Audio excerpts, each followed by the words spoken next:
దేవుని వాక్యములో నుండి ఒక మాటను చదువుకొని క్లుప్తమైన వాక్య సందేశమును మనం చేసుకొని గంభీరమైన సంస్కారంలోనికి పరలోకపు విందుశాలలోనికి మనము ప్రవేశిద్దాం. హల్లెలూయా.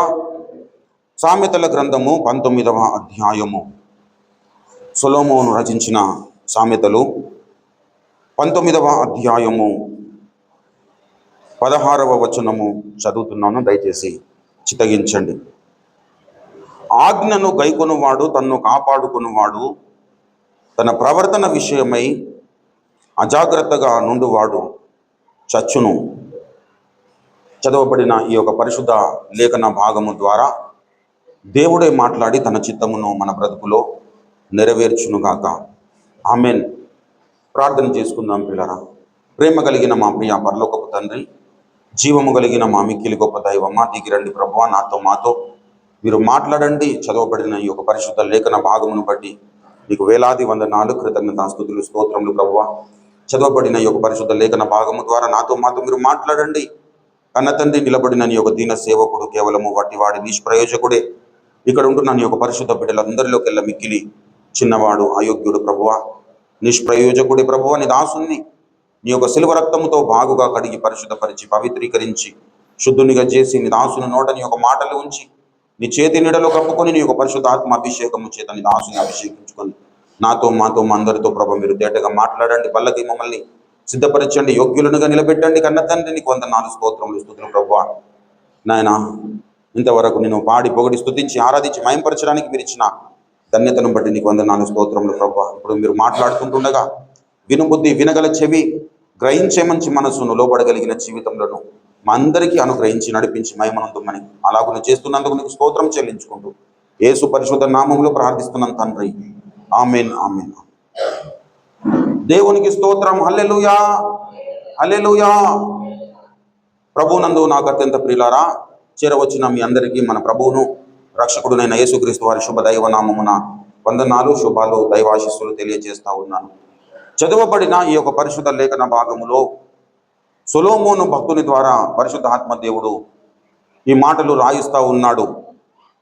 ఆజ్ఞను గైకొనువాడు తన్ను కాపాడుకొనువాడు అన్నాడు. ఆజ్ఞను గైకొనడము అంటే ఎవరిని గురించి మాట్లాడుతూ ఉన్నాడు?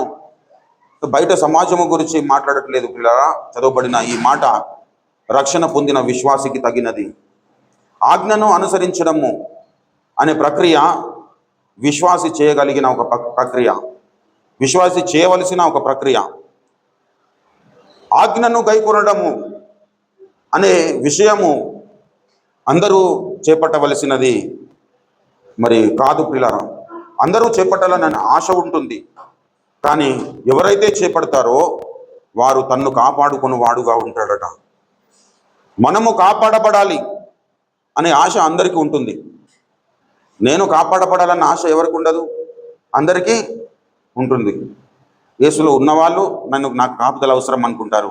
యేసులో లేని వారు కూడా నేను కాపాడబడాలనుకుంటారు. ఎవరు కూడా నేను నశించిపోవాలని ఎవరికి ఇష్టం ఉండదు. కానీ ఇక్కడ సొలొమోను భక్తుని ద్వారా దేవుడు మాట్లాడుతున్న విషయం ఏంటంటే, నీవు కాపాడబడాలి అంటే నీవు ఒక పద్ధతిని అనుసరించాలి. నీవు ఆజ్ఞను గైకొనాలి. ఆజ్ఞను గైకొనాలంటే ఆ ఆజ్ఞలు ఏంటో నువ్వు వినదగిన స్థితిలో నీవు ఉండాలి, గ్రహించే స్థితిలో నీవు ఉండాలి. నీ మనసులోనికి స్వీకరించే స్థితిలో నువ్వు ఉన్నప్పుడు ఆ ఆజ్ఞను నువ్వు గైకొనగలుగుతావు. ఆజ్ఞను గైకొనమని ఎందుకు లేఖనము చెబుతుందంటే, ఆజ్ఞ అతిక్రమమే పాపము అన్నాడు. ఆజ్ఞ అతిక్రమము పాపము కనుక నువ్వు పాపము చేయకుండా ఉండాలంటే ఆజ్ఞను తప్పకుండా నువ్వు గైకొనాలి. హల్లెలూయా. ఆజ్ఞను గైకొనడము అనగా దేవుణ్ణి ప్రేమించడము అంటాడు. దయచేసి మీరు మొదటి యోహాను పత్రిక దయచేసి 5వ అధ్యాయము దయచేసి 3వ వచనము. మనము ఆయన ఆజ్ఞలను గైకొనుటయే దేవుణ్ణి ప్రేమించుట, ఆయన ఆజ్ఞలో భారమైనవి కావు. ఇంకొక విషయాన్ని పరిశుద్ధాత్మ దేవుడు బయలుపరుస్తూ ఉన్నాడు. నువ్వు ఆజ్ఞలను గైకొనమని చెబుతా ఉన్నాడు. ఆ ఆజ్ఞలు భారమైనవి కావు అన్నాడు. ఎవరికి భారమైనవి కావు? ఎవరికి సులువుగా ఉంటాయంటే అవి మోయడానికి ఇష్టపడుతున్న వారికి అది సులువుగా ఉంటుంది. ప్రయాసపడి భారము మోసుకొనిచున్న సమస్త జనులారా నా యొద్దకు రండి, నేను మీకు విశ్రాంతిని కలుగజేస్తానని చెప్పి అక్కడ 29వ వచనంలో మత్తయి సువార్త దయచేసి 11వ అధ్యాయము 29వ వచనములో అంటాడు. మత్తయి సువార్త 29వ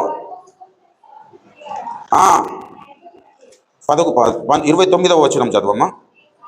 నేను సాత్వికుడను దీన మనస్సు గలవాడను గనుక మీ మీద నా కాడి ఎత్తుకొని నా యొద్ద నేర్చుకొనుడి, అప్పుడు మీ ప్రాణములకు విశ్రాంతి దొరుకును. ఏలయనగా నా కాడి సులువుగాను నా భారము తేలికగాను ఉన్నవి అన్నాడు.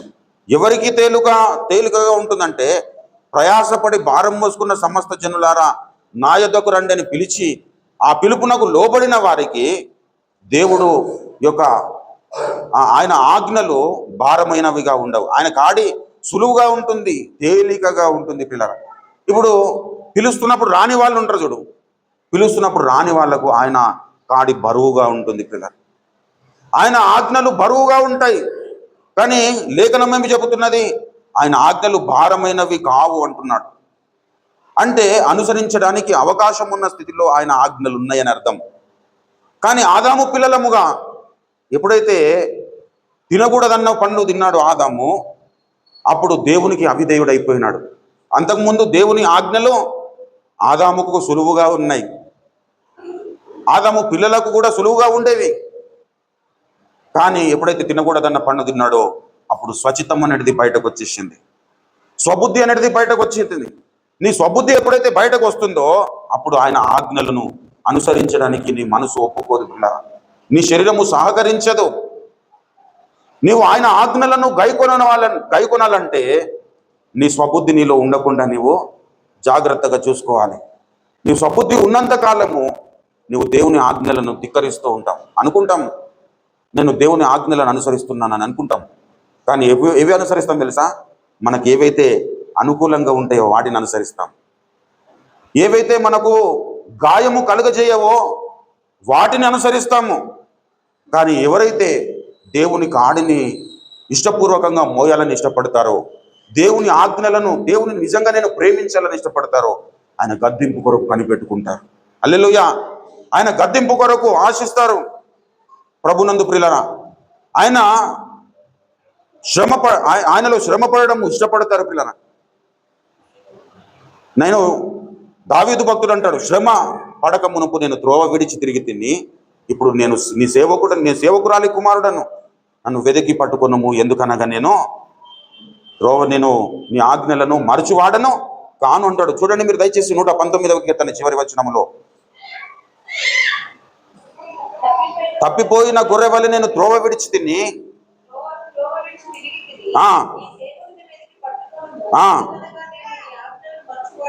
నేను నీ ఆజ్ఞలను మరచివాడను కాను. అంటే దేవుని ఆజ్ఞలను మరచివాడు. ఇంకొక చోట అంటాడు, శ్రమ కలగక మునుపు నేను త్రోవ విడిచి తిరిగి తిని నన్ను వెతికి పట్టుకోనమంటాడు. నీ సేవకురాలు కుమారుని నువ్వు వెతికి పట్టుకోనమంటాడు దావీదు భక్తుడే.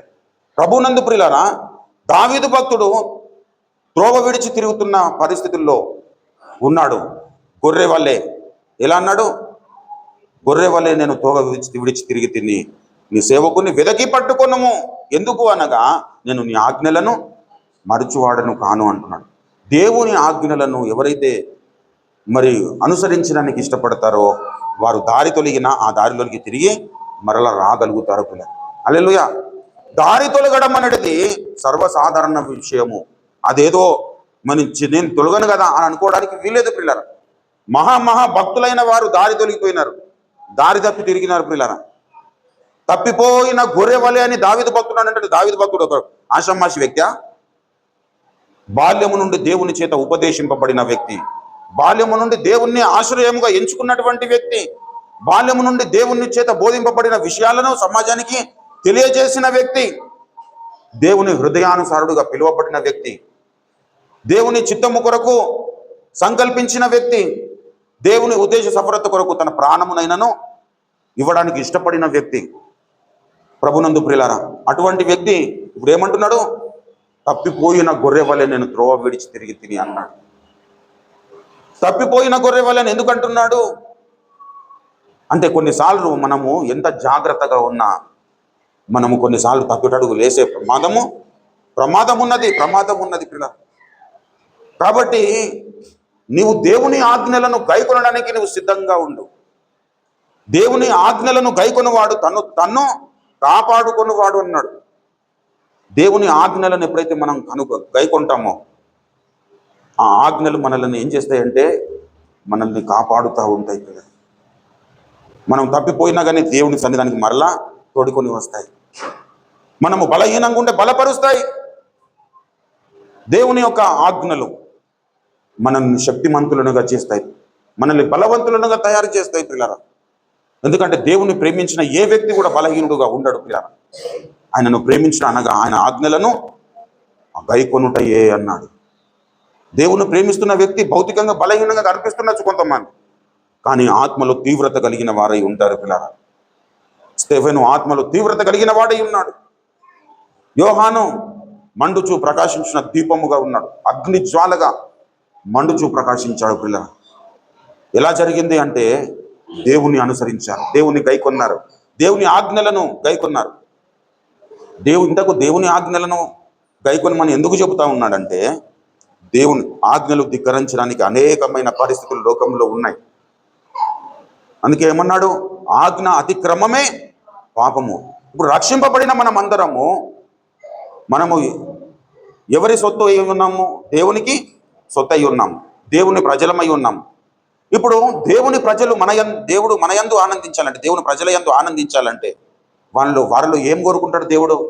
నేను పరిశుద్ధుడనై ఉన్న ప్రకారము మీరును పరిశుద్ధులై ఉండు అంటాడు. నేను యథార్థవంతుడను కనుక మీరు యథార్థవంతుడు. ఇప్పుడు ఆజ్ఞను గైకొనకపోవడం వలన మనలో పాపము ప్రవేశిస్తుంది. ఆజ్ఞ అతిక్రమమే పాపం అన్నాడు. పాపము మనలో ప్రవేశించినప్పుడు దేవునికి మన ఎడల వ్యసనము కలుగుతుంది. మనల్ని అంగీకరించడానికి ఇష్టపడడు. మనం ప్రార్థన చేసినా, నైవేద్యం తీసుకొచ్చినా, చేతులెత్తినా ఆయన ముఖము చాటేసుకుంటాడు. కారణం ఏంటి అంటే మనకు అంటిన రక్తము మరకలను బట్టి దేవుడు, మనలో ఉంటున్న ముడతలను కల్మషములను బట్టి దేవుడు మనల్ని పట్టించుకోవడానికి అవకాశం ఉండదు. దేవుడు మనల్ని పట్టించుకోవాలంటే, దేవుడు మనల్ని మన దగ్గరికి రావాలంటే మనలో ఉండవలసింది దేవుని యొక్క గుణ లక్షణములు. పిల్లల్లో కూడా చాలాసార్లు చెప్పుకున్నాం, నేను పరిశుద్ధుడనై ఉన్న ప్రకారము మీరు సమస్త ప్రవర్తన యందు పరిశుద్ధులుగా ఉండడన్నాడు. పేతురు పత్రిక 1వ అధ్యాయం. ఆయన పరిశుద్ధుడై ఉన్న ప్రకారము మనం పరిశుద్ధులముగా ఉండాలంటే ఆయన ఏ ఆజ్ఞలైతే అప్పగించాడో అవి మనకు ఇష్టమున్నా ఇష్టం లేకపోయినా మనం వాటిని అనుసరించాలి. దైవజనుడు ఓఫిరయ్య గారు ఒక మాట అంటాడు, నీకు బైబిల్లో ఏదైతే విషయమో నీకు నచ్చలేదో లోపము బైబిల్లో లేదు, నీ వ్యక్తిగత జీవితంలో ఉన్నది అంటాడు. హల్లెలూయా. లోపం బైబిల్లో లేదు, లోపము నీ వ్యక్తిగత జీవితంలో ఉన్నది. కాబట్టి లోపం ఎక్కడ సరి చేయబడాలి? వ్యక్తిగతంగా మనము సరి చేసుకున్నాలి. ఇప్పుడు మనకు కాలుకు పుండైతే చేతుకు ఆయింట్మెంట్ పెట్టినాం అనుకో, అది తగ్గుతుందా? ఎక్కడ పెట్టాలి? ఎక్కడనైతే గాయం కలిగిందో, ఎక్కడనైతే పుండైందో అక్కడనే మనము ఆయింట్మెంట్ పెట్టాలి. అప్పుడు అది బాగుపడుతుంది. కాబట్టి మనము లోపాలను సరి చేసుకున్నాలంటే మనము దేవుడు అప్పగించిన ఆజ్ఞల ప్రకారంగా బ్రతుకుతున్నామా లేదనేది స్వపరీక్ష నిరంతరం మనం చేసుకుంటూ ఉండాలి. ప్రతి వారం అనేకమైన ప్రసంగాలు మనం వింటూ ఉంటాం. ఆ ప్రసంగాలు నా జీవితంలో ఎంతవరకు కార్యం చేస్తూ ఉన్నాయి? ఇప్పుడు దేవుడు మాట్లాడుతున్నాడంటే దేవుడు నీకు ఒక ఉపదేశాన్ని అప్పగించాడని అర్థం. ఏదో మామూలుగా కొద్దిసేపు దేవుని వాక్యం విని తర్వాత పోవడానికి కాదు. దేవుడు సన్నిధానానికి వచ్చినామంటేనే ఒక ప్రత్యేకత కలిగిన వారం మనం. హల్లెలూయా. ఒక ప్రత్యేకతను సంతరించుకున్నటువంటి వారము, దేవుని చేత పిలువబడిన వారం. దేవుడు మనల్ని నడిపిస్తే తప్ప మనం దేవుని సన్నిధానానికి రాలేము. ప్రభునందు ప్రియులారా, స్వబుద్ధిని ఆధారం చేసుకున్న వారు ఎవరు కూడా దేవుని సన్నిధానానికి రావడానికి ఇష్టపడరు. దేవుని సన్నిధానానికి వచ్చినాము అంటే దేవుడే మనల్ని నడిపించాడు అనుకోవాలి. దేవుడు నడిపించినప్పుడు దేవుడు మాట్లాడుతుంటాడు. మాట్లాడిన ప్రతిసారి నీకు ఒక ఉపదేశమును అప్పగిస్తాడు. ఆ అప్పగించబడిన విషయంలో నువ్వు ఎంతవరకు గైకొన్నావు అనేది ప్రశ్నించుకోవాలి. హల్లెలూయా. పోయిన వారం నాతో మాట్లాడినావు, మధ్యలో బుధవారం రోజు నాతో మాట్లాడావు, తర్వాత శుక్రవారం నాతో మాట్లాడావు, శనివారం నాతో మాట్లాడావు. సంఘముగా నేను కూడినప్పుడు, వ్యక్తిగతంగా దేవుని సన్నిధానంలో మనం ప్రార్థన చేస్తున్నప్పుడు కూడా దేవుడు మనతో మాట్లాడుతూ ఉంటాడు. మాట్లాడుతున్న ప్రతి పరిస్థితుల్లో నేను ఆ ఉపదేశానికి ఎంతవరకు కనెక్ట్ అయ్యాను, ఆ ఆ ఉపదేశం నన్ను ఎంతవరకు నిలబెట్టగలిగింది, ఆ ఉపదేశం ద్వారా నేను ఏం నేర్చుకోగలిగినాను అనే అనుభవము ప్రతి భక్తుడు తప్పకుండా సరిచూసుకోవాల్సిన అవసరం ఉంది ప్రియుల. మన జీవితంలో దేవుడు అనేకమైన విషయాలు మనతో మాట్లాడతాడు. మనకిష్టమైన విషయాలని మనం విందాం అనుకుంటే నువ్వు ఆజ్ఞలను ఉపదేశమును ధిక్కరించిన మరి వ్యక్తుల గుంపులో నీ పేరు ఉండే ప్రమాదం ఉంటుంది. హల్లెలూయా. ఉపదేశము మన జీవితంలో కార్యము చేయడానికి మనం వినాలి. ఎందుకు దేవుని సన్నిధానానికి వస్తున్నాము అంటే దేవుని సన్నిధిలో నేను సంపూర్ణ ఆరోగ్యము పొందుకోవడానికి వస్తున్నాను అనుకోవాలి. సంపూర్ణ ఆరోగ్యం అంటే ఏ ఆరోగ్యము అంటే ఆధ్యాత్మిక ఆరోగ్యము, భౌతిక ఆరోగ్యం. చాలామంది ఈనాడు మరి అవగాహన లేదు. నువ్వు దేవుని సన్నిధానానికి ఎందుకు వస్తున్నావు అంటే నాకు జ్వరం వచ్చింది అందుకే నేను దేవుని సన్నిధానం అంటే ఆత్మీయ స్థితి మీద అవగాహన అనేది లేకుండా చాలా సంఘాలు నిర్మాణము జరుగుతూ ఉన్నాయి పిల్ల. సంఘముగా కట్టబడుతున్నారు కానీ దేవుని సన్నిధానంలో మనం ఏ విధంగా నడుచుకోవాలో సరైన పునాది లేదు. ప్రభునందు ప్రియులారా, మీరు నిర్జీవ క్రియలను విడిచి అన్నాడు. హెబ్రీ పత్రిక 6వ అధ్యాయం 1వ వచనములో ఏమంటాడు? కాబట్టి మీరు నిర్జీవ క్రియలను విడిచి మారు మనసు పొందుటయో, బాప్తిస్మములను గుర్చిన బోధయో, హస్త నిక్షేపణము, మృతుల పునరుత్థానము, నిత్యమైన తీర్పు అను పునాది మరల వేయక క్రీస్తును గూర్చిన మూలోపదేశము మాని సంపూర్ణుల మగుటకు సాగిపోవుదాము అన్నాడు. అంటే ఇవన్నీ ఏమిటి? మారు మనస్సు, బాప్తిస్మములను గుర్చిన బోధ, హస్త నిక్షేపణ, మృతుల పునరుత్థానము, నిత్యమైన తీర్పు, ఇవన్నీ ఏంటి అన్నట్టు? ఇవన్నీ మూలోపదేశములు. అంటే మనం బడికి వెళ్తున్నప్పుడు స్కూల్ డ్రెస్ వేసుకునే లాంటివి, బడికి వెళ్తున్నప్పుడు బ్రష్ చేసుకున్నాం లాంటివి, బడికి వెళ్తున్నప్పుడు మనము తలస్నానం చేసుకొని మంచిగా దూసుకున్న లాంటివి. వీటిని అన్నిటిని మనం ఏం చేయాలి? మానాలి అన్నాడు. మానాలంటే ఇవి మానివేయాలని అర్థం కాదు. ఇవన్నీ నేర్చుకున్న తర్వాత నువ్వు సంపూర్ణుడు కావాలంటే బలమైన ఇవన్నీ పాలతో సమానం అన్నట్టు. అప్పుడు పౌలు భక్తుడు ఏమంటాడు? నీకు బలము చాలనందున నేను పాలతోనే మిమ్మును పెంచి తిని అంటాడు.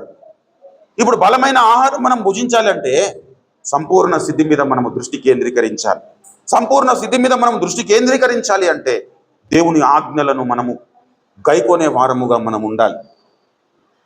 దేవుని ఆజ్ఞలను మనం గైకొనే వారముగా మనం ఉన్నప్పుడు తను కాపాడుకొని వాడు అన్నాడు. తర్వాత ఏమన్నాడు? నీ ప్రవర్తన, హల్లెలూయా. ఆ తర్వాత 2వ భాగంలో ఏమన్నాడు? దయచేసి 19వ అధ్యాయము 16వ వచనము, సామెతల గ్రంథము, తన ప్రవర్తన విషయమై అజాగ్రత్తగా నుండివాడు చచ్చును అన్నాడు. చచ్చునని ఎవరితో మాట్లాడుతున్నాడు? చచ్చిన వారితో మాట్లాడుతున్నాడా? ఎవరితో మాట్లాడుతున్నాడు? బ్రతికున్న వారితో మాట్లాడుతున్నాడు. తన ప్రవర్తన విషయమై అజాగ్రత్తగా నుండివాడు చచ్చును అంటే బ్రతుకున్న వారితో మాట్లాడుతున్నాడు. బ్రతుకున్న వారు ఎలా బ్రతికారు అంటే ఒకప్పుడు పాపముల చేత, అపరాధముల చేత చచ్చిన స్థితిలో ఉన్న వారిని దేవుడు ఏం చేశాడు? తన కృప చేత రక్షించాడు, బ్రతికించాడు. ఆయన క్రీస్తుతో కూడా మనల్ని బ్రతికించాడు. అంటే బ్రతికింపబడిన వారం మనం. ఒకప్పుడు పాపముల చేత, అపరాధముల చేత చచ్చిన స్థితిలో ఉన్నాము. ఇప్పుడు చచ్చిన స్థితిలో ఉంటున్న వారితో మాట్లాడడం లేదు, బ్రతుకున్న వారితో మాట్లాడుతున్నాడు. నీ ప్రవర్తన విషయంలో అజాగ్రత్తగా ఉంటే నువ్వు మరలా చచ్చిపోతావు.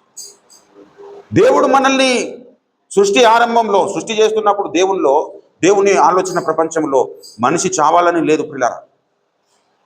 ఎప్పుడు ఆ చచ్చే పరిస్థితి ఎప్పుడు వచ్చింది అంటే తినకూడదన్న పండు ఎప్పుడైతే తిన్నాడో, దేవుని ఆజ్ఞలను ఎప్పుడైతే ధిక్కరించాడో, దేవుని మాటను ఎప్పుడైతే అవిధేయుడైపోయినాడో అప్పుడు మరణం అనేది లోకంలోనికి ప్రవేశించింది.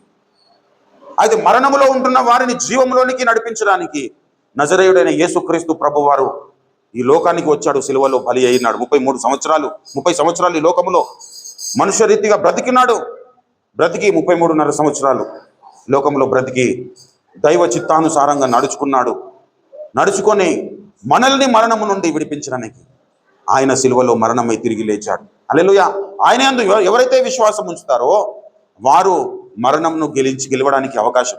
ఇప్పుడు మరణము గెలిచిన మనము మరలా మరణించే ప్రమాదము ఎందుకు చెబుతున్నాడంటే నీ ప్రవర్తన విషయంలో అజాగ్రత్తగా ఉంటే మరలా నువ్వు చచ్చిపోయే ప్రమాదం ఉన్నది. హల్లెలూయా.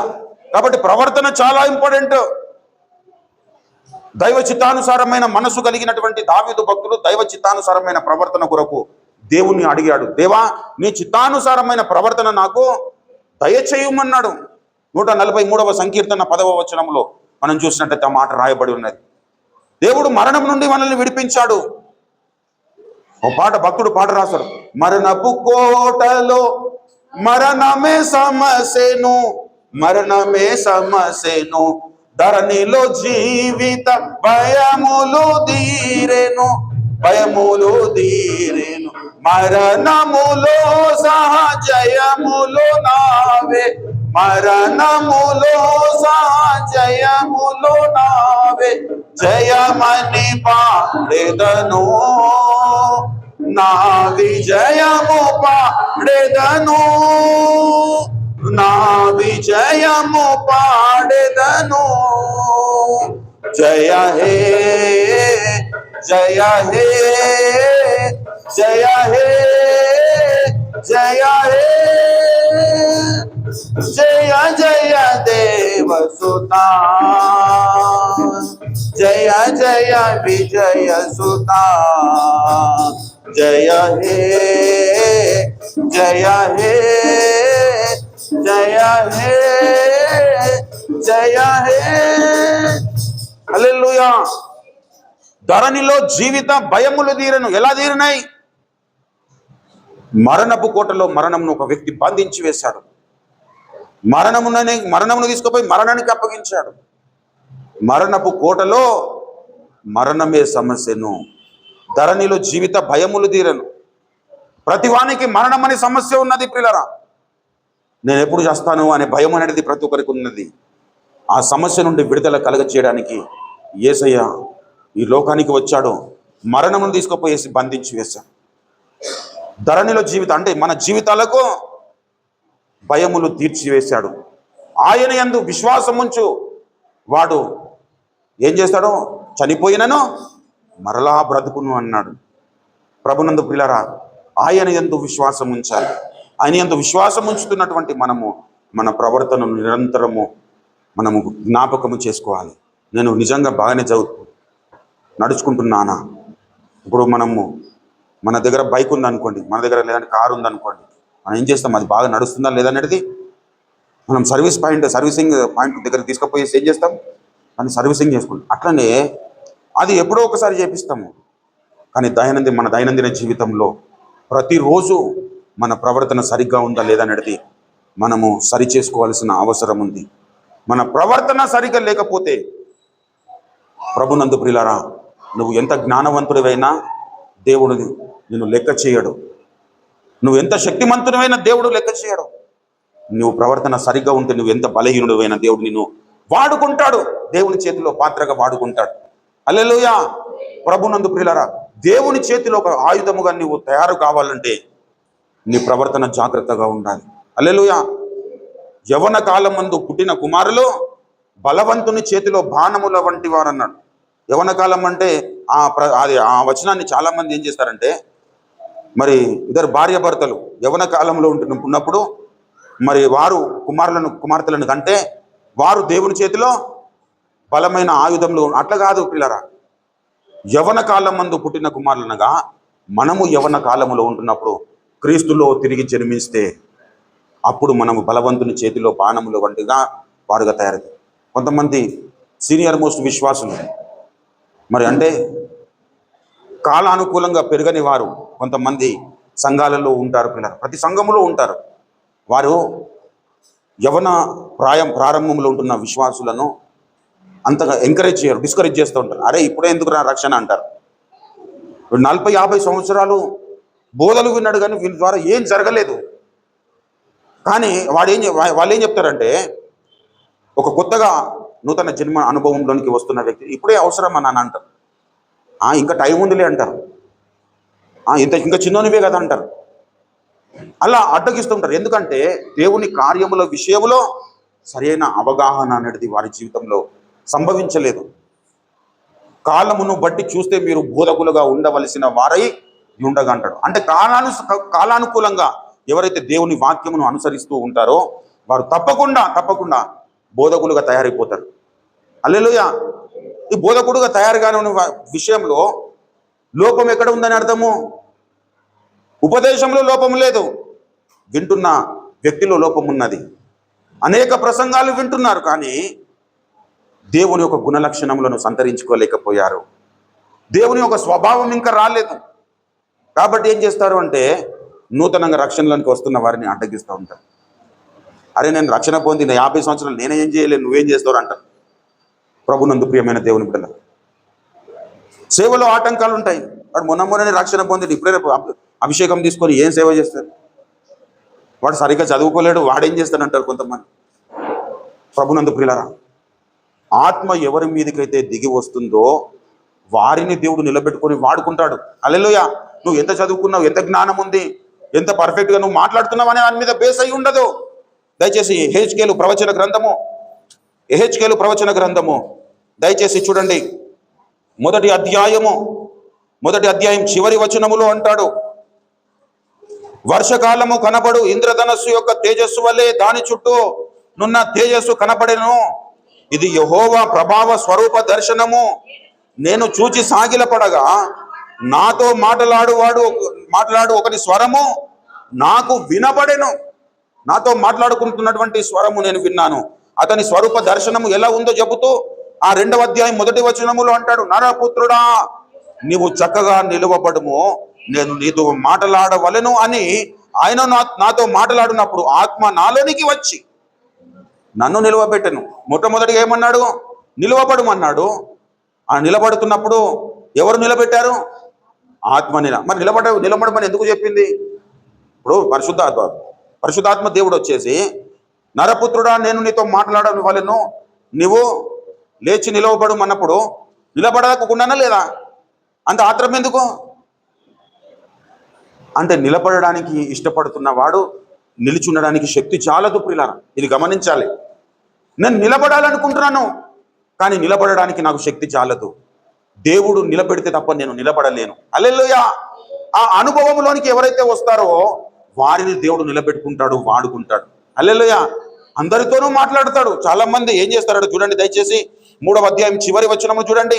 అయితే నేను నీతో మాట్లాడి నీ నోరు తెరిచెదను, వారు తిరుగుబాటు చేయువారు గనుక నీవు వారి యొద్దకు పోయి వినుగాక, విననులని వాడు విననులక ఉండునుగాక అని ప్రభువు సెలవిచ్చుచున్నాడని వారితో చెప్పవలెను. వినేవాడు వినండి, వినవాడు వినకుండా ఉండండి. Don't care. ఆ విధంగా చెప్పమంటున్నాడు పిల్లరా. చాలా మంది ఏం చేస్తున్నారు, ఎందుకు ఆ మాట చెప్తున్నారంటే వారు దేవుని మాటను వినడానికి ఇష్టపడరు పిల్లరా. దయచేసి 3వ అధ్యాయము 6వ వచనం నుండి చూడండి. నీవు గ్రహింపలేని ఎసమాటలు పలుకు అన్యజనుల యొద్దకు నిన్ను పంపుట లేదు. అట్టి వారి యొద్దకు నేను నిన్ను పంపిన ఎడల వారు నీ మాటలు విందురు. అయితే ఇశ్రాయేలులందరూ సిగ్గుమాలిన వారు, కఠిన హృదయులనై నేను చెప్పిన మాటను ఆలకింప నొల్లకై ఉన్నారు కనుక నీ మాటలు విననొల్లరు. ఎవరి దగ్గరికి పంపుతున్నాడు? ఎసమాటలు పలుకు వారి దగ్గర నేను పంపట్లేదు. వారు నువ్వు ఏది చెప్తే అది వింటారా నాయన? కానీ నువ్వు పంపబడుతున్నా ఏ స్థలానికైతే పంపబడుతున్నావో ఆ స్థలములో ఉన్నటువంటి ఇశ్రాయేలు ప్రజలు వారు మాటలు వినరు అంటున్నాడు. ప్రభునందు ప్రియులారా, మరి ఇక్కడ యెహెజ్కేలు విన్నాడు కదా. యెహెజ్కేలు విన్నాడు అంటే ఆయన వినడానికి నిలబడడానికి ప్రయత్నపడ్డాడు. ఎవరైతే లేచి నిలబడడానికి ప్రయత్నం చేస్తారో వారిని దేవుడు నిలబెట్టడమే కాదు, వారితో మాట్లాడతాడు. హల్లెలూయా. ఎవరిని దేవుడు నిలబెట్టలేడు అంటే నిలబడడానికి ప్రయాసపడను. హల్లెలూయా. ప్రతి సార్వత్రిక సంఘములో ఉంటున్నటువంటి సార్వత్రిక క్రైస్తవ్యంలో ఉంటున్నటువంటి ప్రతి సంఘములో నిలబడడానికి ప్రయత్నం చేయకుండా ఉండేవారు ఉంటారు. నిలబడడానికి ప్రయత్నం చేసేవారు కొంతమంది అయితే, నిలబడడానికి ప్రయత్నమే చేయని వారు కొంతమంది ఉంటారు. వారు దేవుని మాటలను వినలేరు. ప్రభునందు ప్రియులారా, ఇప్పుడు దేవుని మాటలను విన్నప్పుడే మనము బ్రతకగలుగుతాం. హల్లెలూయా. దావీదు భక్తుడు ఏమంటాడు? నీ ఉపదేశములు నన్ను బ్రతికించుచున్నవి అంటాడు. 119వ కీర్తన దయచేసి చూడండి. 119వ కీర్తన, నీ ఉపదేశములు నన్ను బ్రతికించుచున్నవి.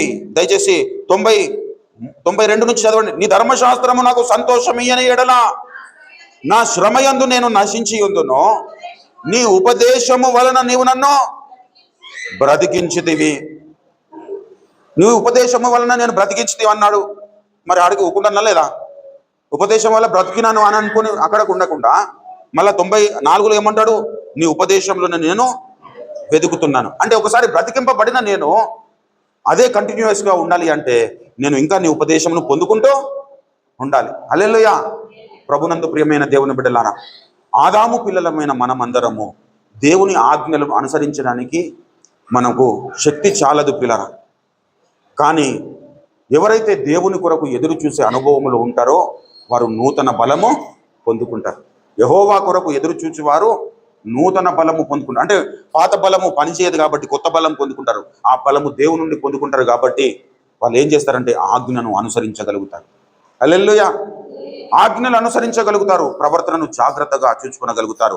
మనము బ్రతికింపబడిన వారం. ఒకప్పుడు ఏమన్నాడు 2వ అధ్యాయంలో ఎఫెసీ 2:1 ఏమన్నాడు? మీరు మీ అపరాధముల చేతను పాపముల చేతను చచ్చిన వారై ఉండగా ఆయన మిమ్మల్ని క్రీస్తుతో కూడా బ్రతికించాను. ఇప్పుడు బ్రతికించబడిన వారము, మనం బ్రతికిన వారము. ఈ బ్రతికిన వారమైన మనము మరలా చచ్చిపోకుండా జాగ్రత్తగా ఉండాలి. హల్లెలూయా. చావకుండా జాగ్రత్తగా ఉండాలంటే నీ ప్రవర్తనను నీవు అజాగ్రత్తగా ఉండకుండా చూసుకోవాలి. నీ ప్రవర్తన విషయంలో అజాగ్రత్తగా ఉండొద్దు. అంటే ప్రవర్తన విషయంలో అజాగ్రత్తగా ఉండొద్దు అని చెప్తున్నానంటే నీ ప్రవర్తన అంతటి విషయంలో జాగ్రత్త కలిగి ఉండమని అర్థం. హల్లెలూయా. నువ్వు ఎక్కడ నడుస్తున్నావు అనేది జాగ్రత్త, నువ్వు ఏం తలంచుతున్నావు అనేది జాగ్రత్త, నువ్వు ఏ పనులు చేస్తున్నావు అనేది జాగ్రత్త. ఈ జాగ్రత్తలన్నిటినీ ఎవరైతే తప్పకుండా మరి అనుసరిస్తూ దేవుడు అప్పగించినటువంటి ఉపదేశం అనుసరించి నడుచుకుంటారో వారు దేవుని సింహాసన వారసులుగా తయారవుతారు. పిల్లలు, మనల్ని దేవుడు ఎందుకు పిలిచాడు? రాజులైన యాజక సమూహముగా మనం ఉండున్నట్లుగా దేవుడు పిలిచాడు. ఆ రాజులైన యాజక సమూహముగా మనం తయారు కావాలంటే మన ప్రవర్తన చాలా దోహదపడుతుంది. పిల్లలు, నీ ప్రవర్తన చాలా ఇంపార్టెంట్. నువ్వు ఎంత జ్ఞానివైనందుకు దేవుడు సంతోషించాడు. నీ ప్రవర్తన విషయంలో నువ్వు ఎంత జాగ్రత్తగా ఉంటున్నావు లేదా అజాగ్రత్తగా ఉంటున్నావు వాటి విషయంలోనే దేవుడు నిన్ను పరీక్షించుకుంటాడు. తను ఆలోచిస్తూ ఉంటాడు. నువ్వు సరిగా ప్రవర్తించిన వాడవైతివా నువ్వు చావవు అన్నాడు. హల్లెలూయా. దయచేసి చూడండి ప్రకటన గ్రంథము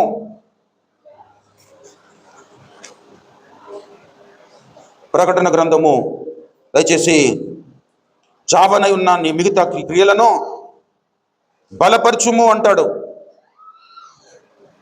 దయచేసి ప్రకటన గ్రంథము 3వ అధ్యాయము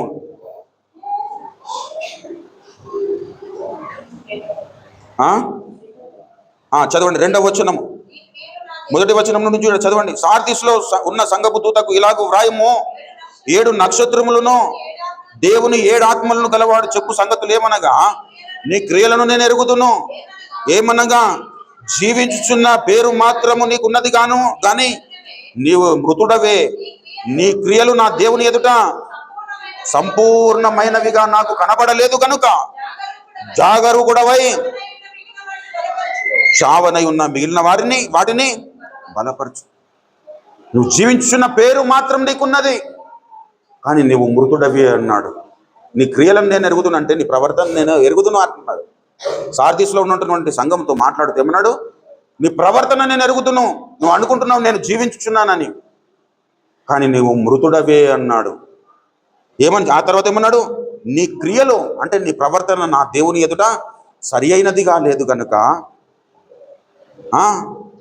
జాగరూకుడవై చావనై ఉన్న మిగిలిన క్రియలను బలపరచుము అంటున్నాడు.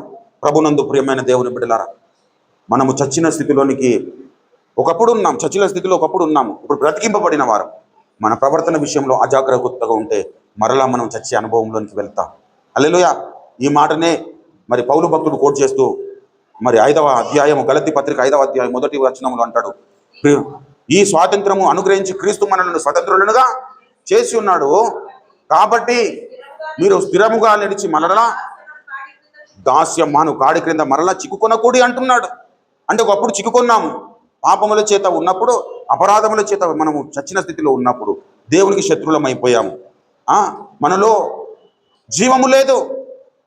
ప్రభునందు ప్రియులారా, ఆయన యందు విశ్వాసం ఉంచడం వలన మనకు రక్షణ కలిగింది. మీరు కృపచేత విశ్వాసము ద్వారా కృపచేతనే రక్షింపబడ్డారు అన్నాడు. రక్షింపబడిన వారమైన మనం అందరము ఒకప్పుడు చచ్చిన స్థితిలో నుండి బయటకు వచ్చినామని అర్థం. చీకటి అనగా పాపమునకు సూచన. పాపము దేనికి సూచన అంటే మరణానికి సూచన. ప్రభునందు ప్రియులారా, ఇప్పుడు మరణము నుండి జీవంలోనికి ప్రవేశించిన మనం చచ్చిపోకుండా జాగ్రత్తగా ఉండాలంటే మన ప్రవర్తనను జాగ్రత్తగా కనిపెట్టుకోవాలి. హల్లెలూయా. ఎవరికి వారం కనిపెట్టుకోవాలి. ఇంతకాలము మన సమాజంలో జరిగిన ఒక ప్రక్రియ ఏంటంటే ఇతరులను పరీక్షించే ప్రక్రియ జరిగింది.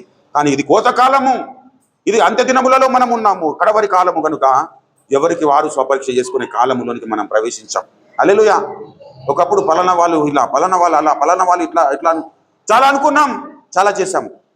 కానీ ఇప్పుడు ప్రభు రాకడ సమీపిస్తున్న కాలములో మనం ఉన్నాం, కడవరి కాలములో మనం ఉన్నాం, అంత్య దినములలో మనం ఉన్నాము. కాబట్టి మనం ఏం చేయాలంటే మన ప్రవర్తన ఎలాగుంది, నేను దేవుని ఆజ్ఞలను ఎంతవరకు అనుసరిస్తున్నాను అనే స్వపరీక్ష చేసుకోవాల్సిన కాలములో మనం ఉన్నాం. పిల్లరా, దేవుని మనము ప్రేమించగలుగుతున్నాము అనుకోవడానికి ఒక సూచన ఏంటి? ఆయన అప్పగించిన ఆజ్ఞలను గైకొనుటయే అన్నాడు. హల్లెలూయా. కాబట్టి ప్రభునందు ప్రియమైన దేవుని బిడ్డలారా, మన ప్రవర్తన చాలా ఇంపార్టెంట్. మన ప్రవర్తనా ఫలము మనము పొందడానికి మనం పిలువబడిన వారం. హల్లెలూయా. మన ప్రవర్తన సరిగ్గా ఉండాలంటే మనకంటే ముందుగా కొద్దిసేపు వినండి దయచేసి. మన ప్రవర్తన సరిగ్గా ఉండాలంటే మనకంటే ముందుగా నడిచినటువంటి భక్తుల యొక్క ప్రవర్తనను మనము గమనించాలి అన్నాడు. దయచేసి చూడండి, హెబ్రీ పత్రిక 13వ అధ్యాయము, హెబ్రీ పత్రిక 13వ అధ్యాయము 7వ వచనములో చూసినట్టు, మీకు దేవుని వాక్యము బోధించి మీపైన నాయకులుగా ఉన్న వారిని జ్ఞాపకము చేసుకొని వారి ప్రవర్తన ఫలమును శ్రద్ధగా తలంచుకొనుచు వారి విశ్వాసమును అనుసరించుడి. హల్లెలూయా. ఏమన్నాడండి? మీకు దేవుని వాక్యమును బోధించి మీపైన నాయకులుగా ఉన్న వారిని జ్ఞాపకము చేసుకొని వారి ప్రవర్తన ఫలము అంటే అంతము కనుక వారు అనుసరించుతున్న పద్ధతిని, హల్లెలూయా, అంతము వరకు సహించువాడే రక్షింపబడునన్నాడు. 7 దినములు శ్రమ కలుగును అన్నాడు. ఎవడైతే అంతము వరకు సహిస్తాడో వాడే రక్షింపబడునన్నాడు. ఇక్కడ ఏం చెబుతున్నాడు? వారి ప్రవర్తన ఫలం అంటే, వారి ప్రవర్తన ఫలము అనే మాటకు కింద పుట్టినట్లు చూడండి, వారు అంతము వరకు నడుచుకున్నటువంటి రీతిని. హల్లెలూయా. ఈ తెలంగాణలో రీతి రివాజ్ లేదు అంటారు. అంటే దాన్ని ఎట్లా రీతి అంటే నడుచుకునే పద్ధతి లేదురా అని అర్థం. కొన్ని పాత మాటలలో ఉంటున్నటువంటి మాధుర్యాన్ని ఆ మాటలు చెప్తేనే మనకు కొంచెం గట్టిగా హృదయానికి టచ్ అవుతూ ఉంటుంది. హల్లెలూయా. ఇక్కడ ఏమంటున్నాడు? వారి ప్రవర్తించినటువంటి రీతిని మనం అనుసరించాలి. మీపైని నాయకులుగా ఉంటున్న వారిని జ్ఞాపకము చేసుకోమన్నాడు. ఇప్పుడు మనం ఓఫిరాయ్ గారిని జ్ఞాపకం చేసుకుంటాం. ఇప్పుడు మీరు నన్ను జ్ఞాపకం చేసుకుంటారు. నేను ఏ విధంగా నడుచుకుంటున్నాను, మన నాయకుడు ఏ విధంగా నడుచుకుంటున్నాడు, వారి ప్రవర్తనను అనుసరించి మనం నడుచుకోవడానికి మనం సన్నద్ధులమై ఉండాలి. హల్లెలూయా. ఇది ఒక షార్ట్ కట్ అన్నట్టు. సంపూర్ణ స్థితిలోనికి నడవడానికి నేనే ప్రవర్తించాలి అంటే నువ్వు చాలాసార్లు తప్పిపోయే ప్రమాదం ఏర్పడుతుంది. వారి ప్రవర్తన ఫలమును అనుసరించమని ఎందుకు చెబుతున్నాడు అంటే, వాళ్ళు చాలాసార్లు దెబ్బలు తిని ఏది ప్రయోజనకరమో దానిని అనుసరించారు. లేదు నేను ఎవరిని అనుసరించా, నేనే ఓన్గా నేను నా ప్రవర్తన ఫలమును అనుసరిస్తానంటే నువ్వు కూడా చాలా దెబ్బలు తినాల్సి వస్తుంది. హల్లెలూయా. అట్లా కూడా కొంతమంది ఉంటారు విశ్వాసులు. కానీ అది వాళ్ళు సంపూర్ణ స్థితిలోకి రావాలంటే చాలా టైం పడుతుంది.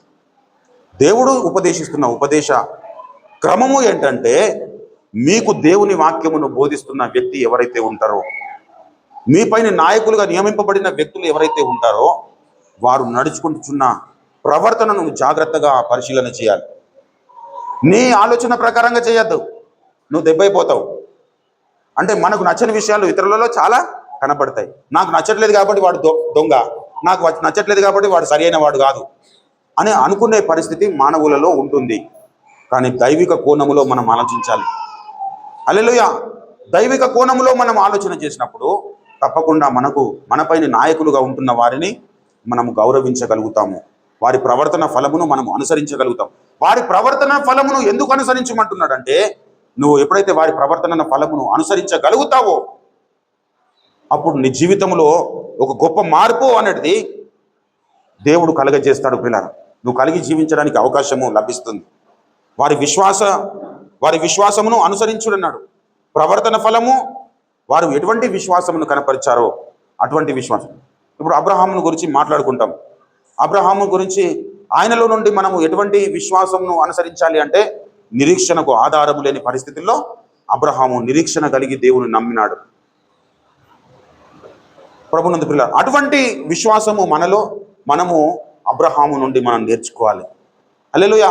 వారి ప్రవర్తన ఫలము అంటే ఇప్పుడు దావీదు భక్తుని జీవితంలో దావీదు అనుసరించిన ప్రవర్తన ఎటువంటి ప్రవర్తన? యథార్థమైన ప్రవర్తన. హల్లెలూయా. యథార్థంగా నేను యథార్థంగా ప్రవర్తించుచున్నాను, నాకు తీర్పు తీర్చమంటాడు దావీదు భక్తుడు. యెహోవా నేను యథార్థముగా ప్రవర్తించు అంటే దావీదు భక్తుల్లో ఎటువంటి ప్రవర్తన ఉంది? యథార్థమైన ప్రవర్తన. మనలో దావీదును అనుసరిస్తున్న వారిలో ఎటువంటి ప్రవర్తన ఉండాలి? యథార్థమైన ప్రవర్తన. ఎందుకంటే దేవుడు యథార్థవంతుడు. మనం పాట పాడుకుంటాం, యెహోవా నా బలమా యథార్థమైనది నీ మార్గం. కానీ పాడుతున్న వాళ్ళలో సగానికంటే ఎక్కువ మంది వేషధారులుగా ఉంటారు. ఇది ఒక మిస్టరీ.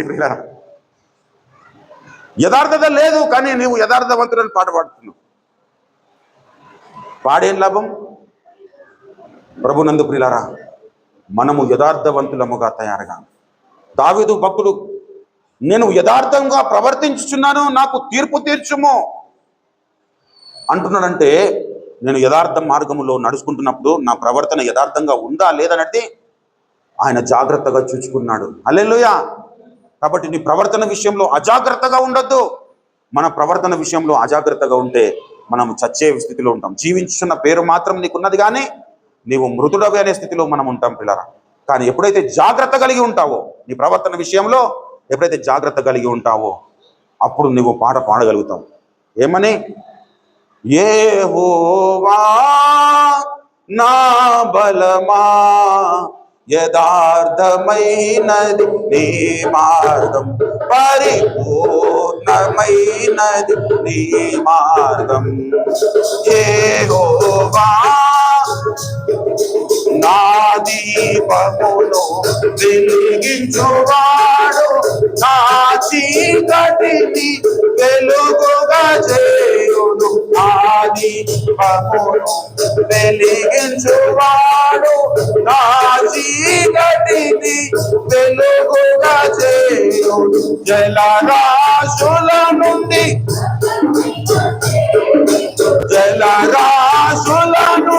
బలమైన చేతితో వెలుపల చేసిన బలమైన దేవుడు, వెలుపల చేసిన బలమైన దేవుడు. యెహోవా నా బలమా యథార్థమైనది నీ మార్గం, పరిపూర్ణమైనది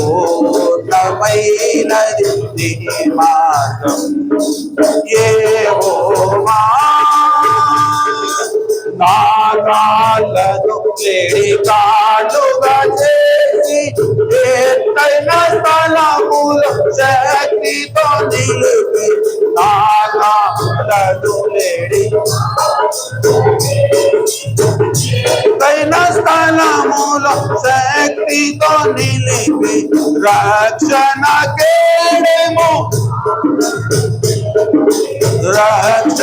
కేడెము నాగోచి అక్షయముగటన చేసిన అక్షయముగటన పక్షము చేసిన యెహోవా నా బలమా యథార్థమైనది నీ మార్గం, పరిపూర్ణమైనది నీ మార్గం. యెహోవా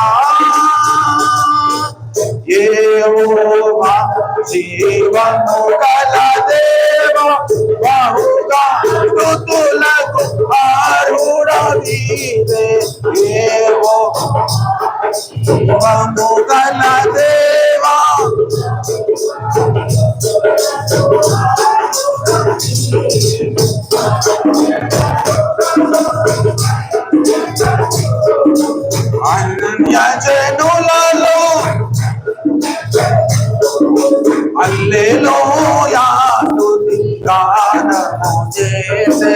హల్లెలూయా స్తుతి గానము చేసేదా యెహోవా నా బలమా యథార్థమైనది నీ మార్గం పరిపూర్ణమైనది నీ మార్గం యెహోవా.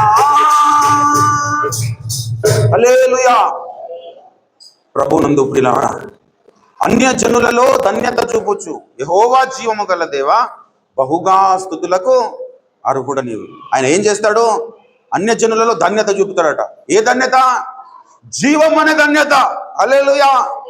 జీవం అనే ధన్యత. యెహోవా జీవము గలవాడు, ఆయన అనుసరిస్తున్న వాడు కూడా జీవము గలవాడు. హల్లెలూయా. ప్రభునందు ప్రియులారా, ఆయన మనల్ని జీవము గల వారునుగా ఉండడానికి పిలిచాడు. కాబట్టి జీవించిన పేరు మాత్రమే మనం పెట్టుకుంటే సరిపోదు, మిగతా జీవిత విషయంలో అన్నింటిలో కూడా మనం జీవించాలి. అలా జీవించాలంటే నీ ప్రవర్తనను జాగ్రత్తగా చూసుకోవాలి. హల్లెలూయా. దయచేసి ప్రసంగి గ్రంథము 5వ అధ్యాయము 1వ వచనము చూడండి. దయచేసి ప్రసంగి గ్రంథము 5వ అధ్యాయము 1వ వచనం. నువ్వు మందిరమున ఏమని చదవండి. నీవు దేవుని మందిరమునకు పోవునప్పుడు నీ ప్రవర్తన అంతటిని జాగ్రత్తగా చూచుకొనము. తర్వాత భక్తిహీనులు అర్పించున్నట్లుగా బలి అర్పించుట కంటే సమీపించి ఆలకించుట శ్రేష్టము.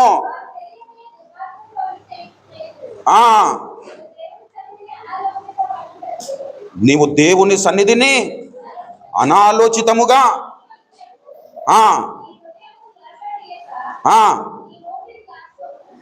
నీ నోటిని కాచుకొనుము. తర్వాత ఏమన్నాడు? దేవుడు ఆకాశం మందు ఉన్నాడు, నీవు భూమి మీద ఉన్నావు, కావున నీ మాటలు కొద్దిగా ఉండవలెను. విస్తారమైన పని పాటల వలన స్వప్నములు పుట్టును, పెక్కు మాటలు పలుకువాడు బుద్ధిహీనుడగును. ఎక్కువగా మనం దేవుని మాటలను వినాలి. మనం మాట్లాడడానికి ప్రయత్నం చేయొద్దు పిల్లలు. మనము మన ప్రవర్తనను జాగ్రత్తగా చూచుకోనాలి అంటున్నాడు. జీవము కలిగిన దేవుని మందిరమునకు నీవు పోవున్నప్పుడు నీ ప్రవర్తన జాగ్రత్తగా చూసుకున్నావు. నువ్వు బలి అర్పిస్తున్నావు కదా, బుద్ధిహీనులు అర్పించినట్లుగా నువ్వు బలి అర్పించడానికి వీల్లేదు. నువ్వేం చేయాలి? సమీపించి వినడము శ్రేష్టము అని ప్రభునందు ప్రియులారా. కాబట్టి ఇప్పుడు మనం కొద్దిసేపట్లో మరి ప్రభు బలలోనికి మనము సమీపించబోతున్నాం. ప్రభు శరీరమును తినబోతున్నాము, ప్రభు రక్తమును త్రాగబోతున్నాము. దేవుని మందిరానికి వచ్చిన మనము మన ప్రవర్తనను జాగ్రత్తగా చూసుకుందాం. హల్లెలూయా. మన ప్రవర్తనను జాగ్రత్తగా చూసుకుందాం. ఎన్నోసార్లు ఇతరులు ఇలా ప్రవర్తిస్తున్నారు, ఫలానా వారు ఇలా నడుచుకుంటున్నారని మనము వారి మీద దృష్టి పెట్టాం. ఇప్పుడు మనము మన మీద దృష్టి పెడదాం. నా ప్రవర్తన ఎలా ఉంది, నా ఆలోచనలు ఎలా ఉన్నాయి, నా స్థితిగతులు ఎలా ఉన్నాయి, నా అడుగుజాడలు ఎలా ఉన్నాయి. నేను చేతులు ఎత్తుతున్నాను, కానీ ఆ దేవుడు చూస్తున్నాడా? నేను ప్రార్థన చేస్తున్నాను, నా ప్రార్థన దేవుడు వింటున్నాడా? నేను నైవేద్యం తీసుకొని వస్తున్నాను, అర్పణ తీసుకొని వస్తున్నాను, దేవుడు స్వీకరించే అర్పణగా నా జీవితం ఉన్నదా అని ఒకసారి మనల్ని మనము తొంగి చూసుకుందాం పిల్లలు. మన హృదయాలను తొంగి చూసుకుందాం, మన ప్రవర్తనను తొంగి చూసుకుందాం, మన స్థితిగతులను తొంగి చూసుకుందాం, సరి చేసుకుందాం. దేవుడు మన మధ్యలో సంచారం చేస్తూ ఉన్నాడు. ఇప్పటి వరకు దేవుడు మనతో మాట్లాడింది దేనికంటే మనల్ని గద్దించడానికి కాదు, మనల్ని సరిచేయడానికి గద్దించాడు. హల్లెలూయా. గాయము చేయువాడను నేనే, గాయము కట్టువాడను నేనే. హల్లెలూయా. దేవుడు చేసే గాయము మనకు ఆశీర్వాదము పిల్లరా. దేవుడు కట్టుకట్టినప్పుడు ఆయన మనల్ని నిలబెడతాడు. నిలబడాలన్న తలంపు మనలో ఉంటే దేవుడు మన మీదకి దిగి వచ్చి మనల్ని నిలబెడతాడు. అప్పుడు మనతో మాట్లాడుతున్న వాని స్వరమును మనం స్పష్టంగా వినగలుగుతాం. హల్లెలూయా. ఇప్పుడు మనం దేవుని మాటలు విన్నాం, ఇప్పుడు మనము ప్రార్థన చేద్దాం. దేవుడు వినడానికి ఇష్టపడుతూ ఉన్నాడు. నీ గోస ఏంది, నీ స్థితిగతులు ఏంది, నీ పరిస్థితులు ఏంది, దేవునితో చెప్పుకుందాం. ప్రభువా, నేను ఫలానా విషయంలో నాకు బలం చాలేదు, నేను బలహీనుడని అయ్యాను ప్రభు, చేయకూడదన్న పనులే చేయకూడదు అనుకున్నాను, కానీ తప్పిపోవాల్సిన పరిస్థితి ఏర్పడ్డది. మాట్లాడకూడదు అనుకున్నాను, కానీ అదే అనుకున్నటువంటి పరిస్థితుల్లో నేను కొన్ని మాటలు, వ్యర్థమైన మాటలు మాట్లాడాల్సి వచ్చింది. తప్పటి అడుగులు వేయద్దనుకున్నాను, కానీ బలహీనపడ్డాను. నేను మానవుడిని ప్రభువా, నాకు శక్తి చాలలేదు, దయతో నన్ను మన్నించి. దేవుని వేడుకుందాము. ఆయన తన యుద్ధకు వచ్చి వారిని ఎంత మాత్రమును త్రోసివేయడు. మనల్ని యథార్థవంతులుగా తీర్చడానికే నజరేయుడైన యేసుక్రీస్తు ప్రభువారు ఈ లోకంలోకి వచ్చాడు. 33.5 సంవత్సరాల లోకంలో బ్రతికినాడు. మనకు మాదిరిగా నివసించాడు, జీవించాడు. మన కొరకు సిలువకు అప్పగింపబడ్డాడు, కొరడ దెబ్బలు తిన్నాడు, ఉమ్మి వేయించుకున్నాడు, ముళ్ళ కిరీటమును ధరించాడు, ఒళ్ళంతా దున్నబడ్డాడు, మాంసపు ముద్దగా తయారైపోయాడు, మనుషులు చూడని పరిస్థితిని ధరించుకున్నాడు. ఎందుకు తెలుసా? నిన్ను నన్ను యథార్థవంతులను చేయడానికి, కోల్పోయిన మహిమను మరలా మనకి ఇవ్వడానికి యేసుక్రీస్తు ప్రభువారు సిలువకు అప్పగింపబడ్డాడు, మరణించాడు, తిరిగి లేచాడు. ఇప్పుడు మన మధ్యలోనికి వచ్చాడు మనల్ని బాగు చేయడానికి. యేసయ్య పాదాలను పట్టుకుందాం, మన ప్రవర్తనను జాగ్రత్తగా పరీక్షించుకుందాం. దేవుడి మాటలు మన వినికిడిలో ఆశీర్వదించి ఫలింపజేయను గాక. ఆమేన్. రండి ప్రియులారా, మనం ప్రార్థన చేసుకుందాం. హల్లెలూయా, హల్లెలూయా. యేసయ్యా నీకు వందనాలు, వందనాలు, వందనాలు, వందనాలు, వందనాలు. దైవమానికి స్తోత్రములో మాట్లాడుచున్న వాడా నీకు వందనాలు, స్తోత్రం. నాతో మాట్లాడిన తండ్రి నీకు వందనాలు, స్తోత్రం. నన్ను దర్శించిన తండ్రి, నీ పునరుత్థాన దినమున ప్రభువా నాయన నీ సన్నిధానంలోనికి నన్ను నడిపించి, ఏదో యాదృచ్ఛికంగా నేను ఇక్కడికి రాలేదు ప్రభువా, నీవు తోడుకొని వచ్చావు కాబట్టి నేను వచ్చాను. నన్ను తోడుకొని వచ్చావు, నాతో మాట్లాడావు, నన్ను దర్శించావు, వ్యక్తిగతంగా నన్ను బాగు చేయాలని ఇష్టపడుతూ ఉన్నావు. నేను బాగుపడాలని ఇష్టపడుతున్నాను ప్రభువా. దయతో నా అపరాధములను క్షమించండి, నా దోషములను క్షమించండి, నాలో ఉంటున్న అవిధేయతలను క్షమించండి, నా నుండి తొలగిపోయేటట్లు నీ రక్తముతో నన్ను కడగండి. అందరము ప్రార్థన చేద్దాం, ఎవ్వరము కూడా మౌనంగా ఉండదు. మన హృదయం తెరిచి దేవునితో మాట్లాడు, మనసు విప్పి దేవునితో మాట్లాడదాము. నువ్వు మనసు విప్పి లోకముతో మాట్లాడినప్పుడు లోకము నిన్ను ఎద్దేవా చేస్తుంది, కానీ నువ్వు మనసు విప్పి దేవునితో మాట్లాడినప్పుడు నీ స్థితిగతులన్నింటినీ దేవుడు బాగు చేస్తాడు. లోకము నిన్ను కింది స్థాయి వ్యక్తిగా నిన్ను చూస్తుంది, నీ అజాగ్రత్తను బట్టి, నీవు తప్పిపోయిన స్థితిని బట్టి లోకము నిన్ను ద్వేషిస్తుంది, నిరాకరిస్తుంది, అవమానపరుస్తుంది, అసహించుకుంటుంది. కానీ తండ్రి అని నీవు పిలిచి నువ్వు యేసయ్య పాదాలను పట్టుకున్న కలిగితే యేసయ్య తన రొమ్మున హత్తుకునే విధంగా తన హస్తములను చాపుతాడు. ప్రియులారా, ఆయన కౌగిలిలోనికి చేరుదాము. తప్పిపోయిన కుమారుడు తండ్రి దగ్గరికి రాదలిచాడు. తప్పిపోయిన కుమారుని వెతకలేదు కుమారుడు. తండ్రి ఏదో ఒక రోజు తప్పు తెలుసుకొని వస్తాడనుకున్నాడు.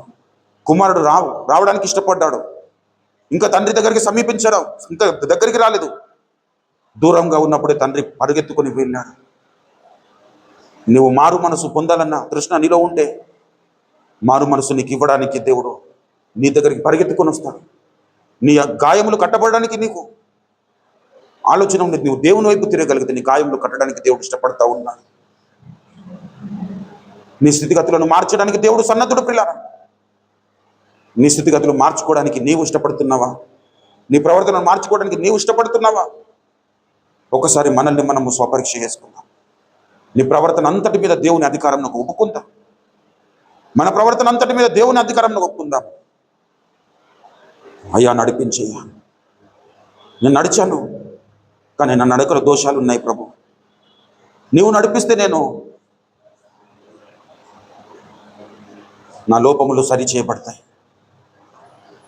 లోతైన జలములలో లోతున వినబడు స్వరమా, లోబడుటకు నేర్పినొచ్చి లోపంబులు సవరించి,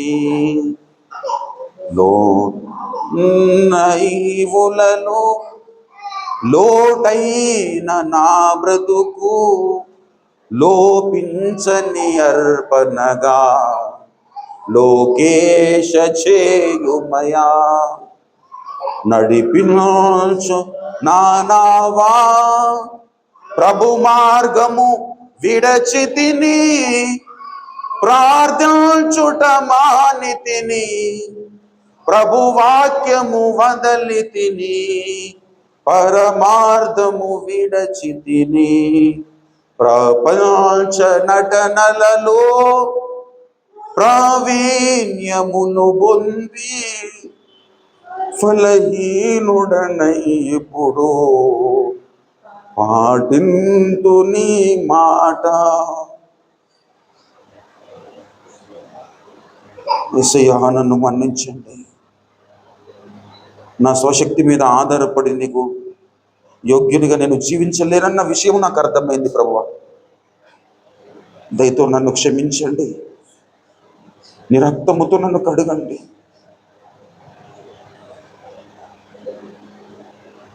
ఆ జాగరూపుడనైతి నీ జాశ్రయమును విడచి కరుణారసముతో నాకై కనిపెట్టితివి తండ్రి. అజాగరూకుడన్నై నిన్ను విడిచిపెట్టి నీ ఆలోచనలు మాత్రము అనుసరించక, నీ ఆజ్ఞలను అనుసరించక, నీ ఉపదేశములను అనుసరించక ఎన్నో విషయాల్లో నేను తప్పట అడుగులేశానయ్యా.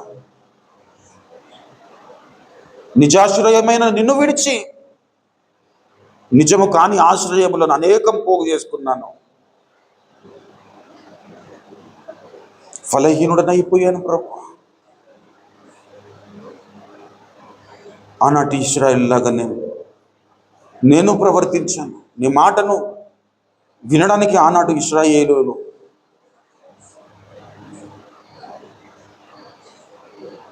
సహకరించలేకపోయారు. వారిని నువ్వు సిగ్గుమాలిన ప్రజలన్నావు, దోషభరితమైన జనము అన్నావు. ఆ స్టేటస్ నాకు వద్దు నాయనా. నేను నీ మాట వింటాను, సమీపించి మాట వినుట శ్రేష్టము అన్నావు. నీ మాటలు నాకు చాలు ప్రభు. నీ మాట చాలయ్యా, నీ చూపు చాలయ్యా. నీకు మాట కంటే నాకు క్షేమాధారం ఏది లేదు నాయన.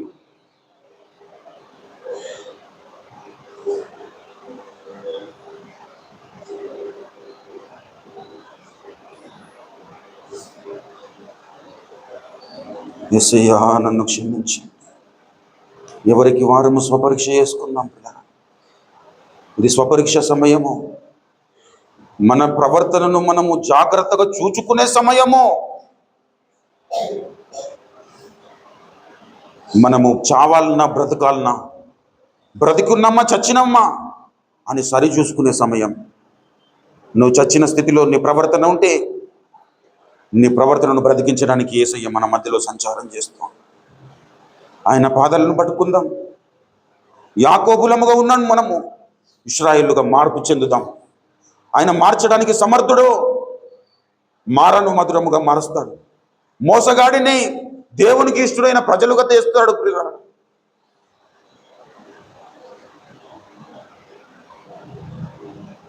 మనల్ని మనం మోసపరుచుకున్నాం. అనేక స్థితిగతులలో, అనేక పరిస్థితుల్లో మనల్ని మనం మోసపరుచుకున్నాం. మోసపోయిన స్థితిలో నుండి, మోసపరచబడిన స్థితిలో నుండి విడిపించగలిగిన ఏకైక సమర్థుడు నజరేయుడైన యేసుక్రీస్తు ప్రభువు. ఆయన నిన్ను బాగు చేస్తాడు. బాగు చేయడమే కాదు, తన ఆత్మచేత నింపుతాడు. ప్రతి చోట నీ సాక్షి, ఆయన సాక్షిగా నిలబెట్టుకుంటాడు. ఎవరికి వారము స్వపరీక్ష చేసుకుందాం. నేను కూడా మానవ మాత్రుడని కనుక నాకు కూడా స్వపరీక్ష అవసరము కనుక నేను ఇంకా కొద్దిసేపు మాట్లాడను ప్రియులారా. ఎవరికి వారము స్వపరీక్ష చేసుకుందాం.